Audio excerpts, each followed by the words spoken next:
Hello friends, आज हम बात करेंगे हार्ट पेशेंट्स की एक्सरसाइज संबंधित कुछ इंपॉर्टेंट मिथ्स या मिसकंसेप्शन या भ्रांतियों के बारे में। ये इस टॉपिक का सेकंड पार्ट है। फर्स्ट पार्ट में हमने एक्सरसाइज संबंधित कुछ इंपॉर्टेंट मिसकंसेप्शंस पर बात करी थी। आज कुछ और टॉपिक्स पर बात करेंगे जो लोगों के मन में अवधारणाएं हैं एक्सरसाइज को लेकर हार्ट पेशेंट्स के अंदर, उनको आज डिस्कस करेंगे और उनकी सच्चाई क्या है उनको डिबंक करने का भी प्रयास करेंगे, ताकि आपके दिमाग में क्लैरिटी डेवलप हो और आप एक्सरसाइज के बारे में कुछ गलत अवधारणाएं लेके ना चलते रहें। टॉपिक पर जाने से पहले जो लोग हमारे चैनल पर नए हैं उन्हें रिक्वेस्ट करूँगा कि चैनल को सब्सक्राइब करें, वीडियोस को लाइक करें, शेयर करें, फॉलो करें, कमेंट करें, पूरा लिखें। एक्सरसाइज संबंधित एक इंपॉर्टेंट मिसकंसेप्शन ये है कि लोगों को ऐसा लगता है कि अगर किसी व्यक्ति को हार्ट फेलियर है तो उसको फिर एक्सरसाइज नहीं करना चाहिए, उसके लिए एक्सरसाइज नुकसानदायक है, उसको कोई फायदा इससे नहीं होगा। हार्ट फेलियर के पेशेंट में भी एक्सरसाइज करने से आपका ओवरऑल स्टैमिना बढ़ता है, ओवरऑल कोलैटरल्स खुलते हैं, हार्ट का पंप फंक्शन भी सुधरता है। ऐसा भी काफी स्टडीज ने शो किया है। पूरी तरह से नॉर्मल हो जाएगा ऐसा नहीं कहूँगा, लेकिन काफ़ी हार्ट फेलियर वाले पेशेंट में सबसे इंपॉर्टेंट जो सिम्टम या प्रॉब्लम होती है वो स्टैमिना कम होना होता है। तो यदि आप रेगुलर बेस पे एक्सरसाइज करोगे तो इसमें भी आपको काफ़ी फायदा मिलेगा, यानी ओवरऑल आपका स्टैमिना बढ़ेगा, ओवरऑल वर्क कैपेसिटी बढ़ेगी, हार्ट की टॉलरेंस बढ़ेगी, मसल्स की ओवरऑल एक्सरसाइज मेटाबॉलिज्म बेटर होगी।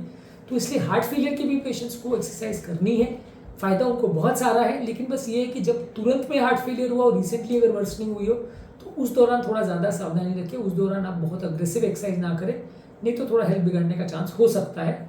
जैसे कंडीशन अगर वापस आपकी ठीक हो जाए और आपको कोई अगर प्रॉब्लम नहीं जा रही तो आप एक्सरसाइज कर सकते हो, पर तुरंत में अगर हार्ट फेलियर हुआ है तो वैसे टाइम पे मे भी आप उतना ज़्यादा अग्रेसिव एक्सरसाइज नहीं करोगे तो ज़्यादा हेल्दी रहेगा। बाद में आपको काफ़ी ज़्यादा फायदा मिलेगा। थोड़ा सेटल होने के बाद, कंडीशन इंप्रूव होने के बाद, एक बार आपका ओवरऑल स्टैमिना पिकअप होने लगा, फिर आप एक्सरसाइज करोगे तो ज़्यादा अच्छा है। धीरे धीरे करके चालू करेंगे तो ज़्यादा अच्छा है।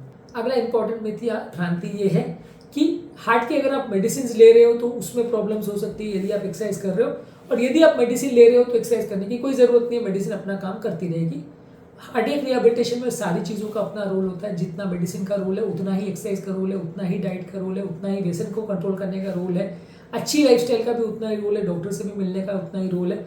ये सारी चीज़ों का अपना रोल है और इसमें कहीं पर भी अगर आपने कोई भी कमी छोड़ी या लैक्यूना छोड़ा तो लॉन्ग टर्म प्रॉब्लम्स आने का चांस कई गुना बढ़ जाएगा। तो इसलिए कोशिश करिए कि आप मेडिसिन तो ले ही रहे हैं लेकिन साथ में अपनी फिटनेस पर भी ध्यान रखिए। ओवरऑल आपकी मेडिसिन अपना काम करेगी लेकिन एक्सरसाइज भी अपना काम करेगी। एक्सरसाइज में खासकर अगर आपको डायबिटीज़ है, वजन का प्रॉब्लम है, हाइपरटेंशन का प्रॉब्लम है, कोलेस्ट्रॉल का प्रॉब्लम है, तो ये सारे रिस्क फैक्टर्स भी कम होंगे जो हार्ट फेलियर के बिगड़ने को कम करेंगे और मेडिसिन के अलावा भी आपको सपोर्ट करेंगे। तो इसलिए मेडिसिन तो आप भले लीजिए लेकिन एक्सरसाइज पर भी फोकस करिए। दोनों में से कोई भी चीज़ को आप मिस करोगे तो प्रॉब्लम ज़्यादा होगी। अगला इंपॉर्टेंट मिथ या भ्रांति ये है कि हार्ट पेशेंट्स को हमेशा अपना टारगेट हार्ट रेट अचीव करना चाहिए जब वो एक्सरसाइज कर रहे हैं। हार्ट पेशेंट्स का टारगेट हार्ट रेट का मतलब ये है कि 220 minus age of the patient target heart rate होता है। मान लीजिए आपकी 40 साल की उम्र है तो 220 माइनस 40 यानी 180 आपकी टारगेट हार्ट रेट होगी। 60 साल की उम्र है तो 160 आपकी टारगेट हार्ट रेट होगी, यानी 220 माइनस 60। उस टारगेट हार्ट रेट अचीव करने से आपका स्टैमिना बिल्डअप होने में और एफर्ट टॉलरेंस इंप्रूव होने में फायदा डेफिनेटली मिलता है। लेकिन वही करना है और हर व्यक्ति को उतना ही अचीव करना है और हर बार करना है ऐसा कोई ज़रूरी नहीं है। एक्सरसाइज में आपको अलग अलग चीज़ों पर फोकस करना है, सिर्फ टारगेट हार्ट रेट पर ही नहीं करना है। मसल बिल्डिंग पर, स्ट्रेंथ ट्रेनिंग पर, स्टैमिना बिल्डिंग पर, फिटनेस पर, ओवरऑल सारी चीज़ों पर आपको फोकस करना है। इससे ही आपका ओवरऑल हेल्थ बेटर होगा या आपको फिटनेस ज़्यादा मिलेगी। सिर्फ एक एस्पेक्ट पर आप फोकस करेंगे कि टारगेट हार्ट रेट अचीव हो जाना चाहिए चाहे कैसे भी हो तो भी गलत है, और टारगेट हार्ट पर नहीं भी फोकस करोगे तो भी पूरी तरह से गलत है। ये एक पैरामीटर जरूर है लेकिन हर बार इसको अचीव करें और हर एक्सरसाइज में अचीव करें ऐसा जरूरी नहीं है। कई बार इसमें थोड़ा रिस्क भी हो सकता है। तो इसलिए ओवरऑल फिटनेस को भी थोड़ा ध्यान देना जरूरी है कि आप उतना हार्ट रेट अचीव कर भी सकते हो कि नहीं, और उतने हार्ट रेट को अचीव करने में कोई रिस्क तो नहीं है, वो भी थोड़ा ध्यान देना जरूरी है। धीरे धीरे करके अचीव करेंगे तो ज़्यादा अच्छा है। अगला इंपॉर्टेंट भ्रांति ये है कि यदि आपका ब्लड प्रेशर ज़्यादा है तो आपको मसल बिल्डिंग नहीं करना चाहिए। ब्लड प्रेशर अगर एक्यूटली बहुत ज़्यादा है और 180-190 से ज़्यादा है तो उस समय आपको मसल बिल्डिंग या बहुत ज़्यादा अग्रेसिव एक्सरसाइज नहीं करनी चाहिए, क्योंकि एक्सरसाइज से थोड़ा सा बीपी शूटअप हो सकता है जिससे थोड़ा रिस्क हो सकता है। बीपी कंट्रोल होने के बाद आप सब कर सकते हो, और खासकर अगर 140, 150, 160 है तो इतना दिक्कत नहीं है। 180 से ज़्यादा है तो उस फेज में आपको थोड़ा ज़्यादा सावधानी रखना पड़ेगा, क्योंकि उतना ज़्यादा ब्लड प्रेशर में आपको थोड़ा रिस्क हो जाएगा। 140, 150 में आप जितना चाहे एक्सरसाइज कर सकते हो, इतना ज़्यादा प्रॉब्लम्स नहीं आएगा। तो यदि आपको हाई ब्लड प्रेशर का प्रॉब्लम है तो आपको स्ट्रेंथ ट्रेनिंग भी करनी है, अलग अलग तरह की सारी एक्सरसाइज भी करनी है, बशर्ते उस समय आपका ब्लड प्रेशर कंट्रोल हो। बहुत ज़्यादा ब्लड प्रेशर उस समय आपका आ रहा है तो उस समय आप थोड़ा रेस्ट लेके अपने ब्लड प्रेशर को कंट्रोल करें, बाद में एक्सरसाइज कर लीजिए। अगली इंपॉर्टेंट भ्रांति ये है कि अगर किसी को धड़कन का प्रॉब्लम है या रिदम का प्रॉब्लम है तो उसके लिए एक्सरसाइज करना सेफ नहीं है। बहुत सारे तरह के रिदम प्रॉब्लम्स है, खासकर सुप्रावेंट्रिकुलर टैकीकार्डिया, एक्टोपिक्स वाले पेशेंट है और बहुत सारे अलग अलग तरह के हार्ट के बीमारियों में आपको एक्सरसाइज करने से फायदा ही मिलेगा। आपकी हार्ट रेट कम होगी, बेसल हार्ट रेट कम करने में मदद मिलता है, वेगल टोन इंप्रूव होती है, तो एक्सरसाइज से आपको ज़्यादातर केस में तो फायदा ही मिलेगा। लेकिन हाँ, कुछ स्पेसिफिक अरिथमियाज हैं जो एक्सरसाइज से ट्रिगर हो भी सकते हैं। उन स्पेसिफिक चीज़ों के बारे में आपको डॉक्टर के साथ डिस्कस करने की ज़रूरत है कि इसमें मेरे को कोई रिस्क तो नहीं है, और फिर आप उनको कर सकते हैं। पर ज़्यादातर केस में आपको ज़्यादा रिस्क नहीं होगा, ज़्यादातर केस में आप एक्सरसाइज कर सकते हो बिना किसी ज़्यादा प्रॉब्लम के। अगर कोई स्पेसिफिक ऐसी बीमारी है जिसमें ज़्यादा रिस्क है तो वो अपने डॉक्टर के साथ डिस्कस कर लें, और अगर आपके केस में मना है तो फिर मत करिए। पर 95 to 99% केस में ऐसा कोई दिक्कत नहीं आएगा। और कोई एक्सरसाइज ट्रिगर्ड अरिथमियाज अगर किसी को नहीं है जो कि डेंजरस हो सकते हैं, वैसे अरिथमियाज नहीं है, तो फिर आप एक्सरसाइज कर सकते हो, उससे आपको फायदा ही होगा, नुकसान नहीं होगा। अगला इंपॉर्टेंट भ्रांति है कि आपको डेली ही अग्रेसिव एक्सरसाइज करना पड़ेगा तभी आपको फायदा मिलेगा। किसी दिन कम किसी दिन ज़्यादा करेंगे तो फायदा नहीं मिलेगा। सबसे पहले तो चीज़ ये है कि नहीं एक्सरसाइज करने से एक्सरसाइज करना बेनिफिट है, अग्रेसिव एक्सरसाइज करना ज़्यादा बेनिफिशियल है। पर रोज अगर आपका टाइम परमिट नहीं करता या रोज आप नहीं कर सकते तो भी चलेगा। जितने ज़्यादा दिन करें उतना अच्छा, जितना ज़्यादा टाइम करें उतना अच्छा। एटलीस्ट एक हफ्ते में 150 मिनट्स होना चाहिए। हफ्ते में 2 दिन आप रेस्ट लीजिए और 5 दिन आधा घंटा एक्सरसाइज करेंगे तो सफिशिएंट है। उससे ज़्यादा करेंगे और ज़्यादा अग्रेसिवली करेंगे तो ज़्यादा फायदा मिलेगा। लेकिन हर केस में वो ज़रूरी नहीं है कि आप उसके बिना कुछ भी फायदा नहीं मिलेगा, तो ऐसा नहीं है, फायदा मिलेगा। बस ये है कि जितना आप उसमें ज़्यादा टाइम देंगे, जितना ज़्यादा डेडिकेशन रखेंगे, उतना ज़्यादा फायदा मिलेगा। अगला इंपॉर्टेंट भ्रांति ये है कि हर हार्ट पेशेंट को एरोबिक एक्सरसाइज पर ही फोकस करना चाहिए और एक ही तरह की सबको एक्सरसाइज करना चाहिए। हर व्यक्ति की अपनी बॉडी की रिक्वायरमेंट है, हर व्यक्ति की अपनी एक्सरसाइज की रिक्वायरमेंट है, तो इसलिए आप सब तरह की एक्सरसाइज कर सकते हैं, अलग अलग तरह की एक्सरसाइज कर सकते हैं, और हर व्यक्ति को सेम एक्सरसाइज करने की भी कोई ज़रूरत नहीं है। आप बॉडी बिल्डिंग भी कर सकते हैं, डांस भी कर सकते हैं, एरोबिक भी कर सकते हैं, स्विमिंग भी कर सकते हैं। बस ये कि थोड़ी डेंजरस एक्टिविटीज़ में जैसे रॉक क्लाइंबिंग है, स्विमिंग है, उसमें थोड़ा ज़्यादा सुपरविजन में करेंगे तो ज़्यादा अच्छा है। पर ज़्यादातर पेशेंट को दिक्कत नहीं आएगी यदि आप एक्सरसाइज रेगुलर कर रहे हैं तो। और सेम तरह की एक्सरसाइज करने का कोई ऐसा कंपल्शन नहीं है, आप जिस भी तरह की एक्सरसाइज करना चाहे आप कर सकते हैं।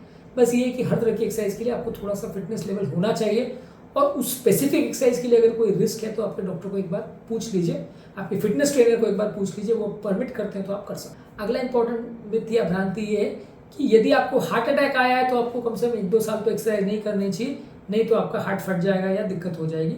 हार्ट अटैक आने के बाद हार्ट को हील होने में 6 हफ्ते का टाइम लगता है, तो इस दौरान हम ज़्यादातर वॉकिंग या थोड़ा ब्रिस्क एक्सरसाइज अलाउ करते हैं। बहुत ज़्यादा अग्रेसिव एक्सरसाइज पहले 1.5 महीने नहीं करनी चाहिए। उसके बाद अब जैसे जैसे हार्ट का स्टैमिना इंप्रूव होता है आप कर सकते हो। हाँ, किसी का अगर पंप फंक्शन बहुत लो है, वो हार्ट फेलियर में पंप फंक्शन 20-25% है, तो धीरे धीरे करके अपनी एक्सरसाइज कैपेसिटी को बढ़ाइए। पर उनको एक्सरसाइज करने से हार्ट को नुकसान हो जाएगा कि स्टेंट खराब हो जाएगा कि बाईपास खराब हो जाएगा कि हार्ट फट जाएगा, ऐसा यूजली मोस्टली कुछ नहीं होने वाला। आप धीरे धीरे करके बढ़ाओगे तो मोस्टली कोई दिक्कत नहीं आएगा।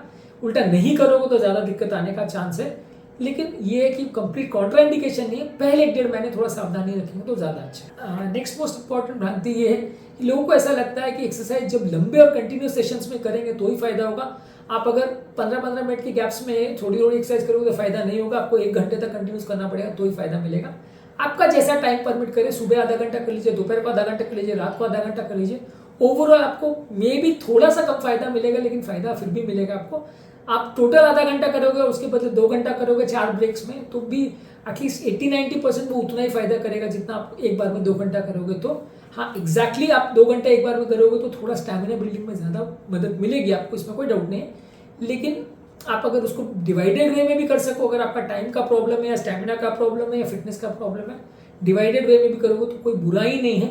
बस ये है कि थोड़ा सा दिन भर में आप जितनी बार एक्सरसाइज करोगे तो थोड़ा सा कम बेनिफिट मिलेगा, लेकिन ज़्यादातर आपको कोई बहुत नुकसान होगा या बिल्कुल ही फ़ायदा नहीं मिलेगा, ये दोनों ही चीज़ें गलत है।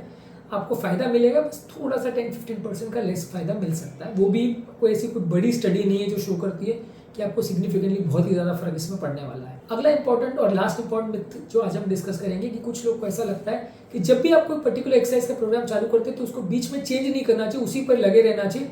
बॉडी बिल्डिंग की तो बॉडी बिल्डिंग कर रहे हैं, डांस कर रहे हैं तो डांस ही कर रहे हैं, स्विमिंग कर रहे हैं तो स्विमिंग कर रहे हैं। आपका जैसा मन करे। ओवरऑल हमारा पर्पस एक प्रोफेशनल डांसर बनना या प्रोफेशनल बॉडी बिल्डर बनना नहीं है, या हमारा पर्पस फिटनेस का है। अलग अलग तरह की एक्सरसाइज करोगे तो अलग अलग मसल की फिटनेस बढ़ेगी। आप चेंज करके भी कर सकते हो, जो चीज़ में मन लगे, एज लॉन्ग एज आप एक्सरसाइज कर रहे हो चलेगा, दिक्कत नहीं है। हाँ, कोई रिस्की चीज़ें अवॉइड करिए, पर अलग अलग एक्सरसाइज आप कर रहे हो तो उसमें बिल्कुल कोई प्रॉब्लम नहीं है, उल्टा उसमें आपका ज़्यादा मन लगेगा तो ज़्यादा फायदा हो सकता है।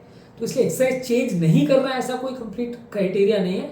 यदि आपका मन लगता है कि आप एक दिन स्विमिंग करना चाहते हो, एक दिन डांस करना चाहते हो, एक दिन एरोबिक्स करना चाह रहे हो, एक दिन जुम्बा करना चाह रहे हो, तो बेहिचक कर सकते हैं, उसमें कोई दिक्कत वाली बात नहीं है। बस ये है कि थोड़ा सा रेगुलर करें और बॉडी उस हिसाब से और बॉडी उस हिसाब से अगर कस्टम हो टोन हो तो ही करिए। अगर कोई पर्टिकुलर सडनली आपने एक्सरसाइज बहुत बढ़ा दी तो दिक्कत हो सकती है। हर एक्सरसाइज के लिए आपको स्पेसिफिकली अपना लेवल बढ़ाना पड़ेगा। आप दौड़ने में मैराथन दौड़ रहे हैं, उतना आपकी फिटनेस है, तो स्विमिंग में भी आप 20 किलोमीटर स्विमिंग कर लोगे, तो वैसा आप एक्सपेक्ट मत करिए।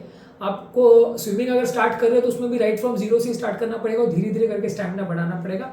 हर एक्सरसाइज का अपना थ्रेशोल्ड होता है, हर मसल का अपना थ्रेशोल्ड होता है, उसको धीरे धीरे करके आपको बिल्ड ऑन करना पड़ता है। तो आज के टॉपिक में हमने कुछ इंपॉर्टेंट मिथ्स या मिसकंसेप्शन के बारे में बात करी जो एक्सरसाइज संबंधित हार्ट पेशेंट्स में लोगों के दिमाग में रहती है। उम्मीद करूँगा कि आज के टॉपिक में कुछ नई बातें जानने को मिली होगी।